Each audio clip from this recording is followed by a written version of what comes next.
প্রস্রাবের রাস্তা সরু হওয়ার কারণ ও করণীয়।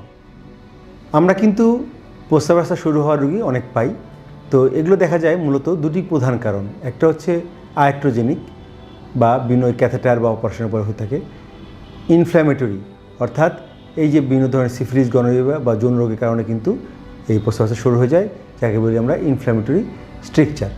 আর আরেকটা হচ্ছে ট্রমাটিক, যেটা কেউ যদি দেখা গেল যে বাসের সাথে ধাক্কা লেগে পড়ে গেল বা রিক্সা থেকে পড়ে গেল বা নৌকা থেকে পড়ে গেল, এই অবস্থা কিন্তু তার যদি তার পেলভিসে ইনজুরি হয়, পেলভিক রিজনে, তখন কিন্তু পিউবিক সিম্পাইসের ওখানে যেখানে ইউরেথ্রা লাগানো থাকে সেই জায়গায় থেকে প্রস্রাব রাস্তা সরে যায় বা ছিঁড়ে যায়, সেক্ষেত্রে একটা ট্রমাটিক স্ট্রিকচার হয়।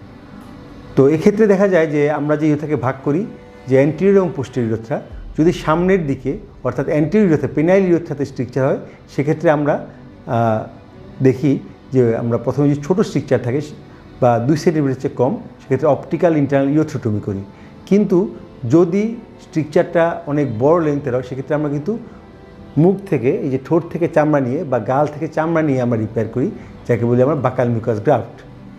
এবং দেখা যায় যদি স্ট্রিকচারের দৈর্ঘ্য বেশি হয়, সেক্ষেত্রে বাকাল মিউকাস গ্রাফটটাই কিন্তু রোগীর জন্য ভালো এবং দীর্ঘমেয়াদী ভালো ফল দেয়। কারণ অটিস ইউরেথ্রোটমি বা অপটিক্যাল ইউরেথ্রোটমি করার পরে প্রস্রাব রাস্তা আবার চেপে যেতে পারে এবং স্ট্রিকচার বারবার ফিরে আসতে পারে।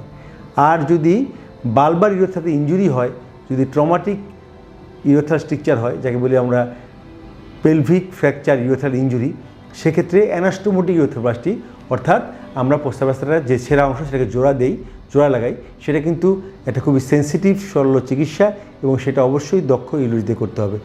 অর্থাৎ এই স্ট্রিকচারের কারণে কিন্তু অনেক রোগীর জীবনই জটিল হয়ে যায়, পঙ্গু হয়ে যায় এবং রোগীর সামাজিকভাবে অর্থনৈতিকভাবে ক্ষতিগ্রস্ত হয়।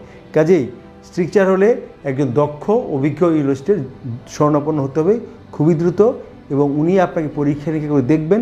এবং স্ট্রিকচারের সব আধুনিক চিকিৎসা কিন্তু বাংলাদেশে হয়, কিন্তু এ বিষয়ে যথাসময়ে এবং দ্রুত সময়ে এবং একটা ভালো সেন্টারে বা ভালো একটা চিকিৎসক তথা ইউরোলজিস্টের শরণাপন্ন আপনাকে হতে হবে, তবেই এই সমস্যা থেকে মুক্তি মিলবে।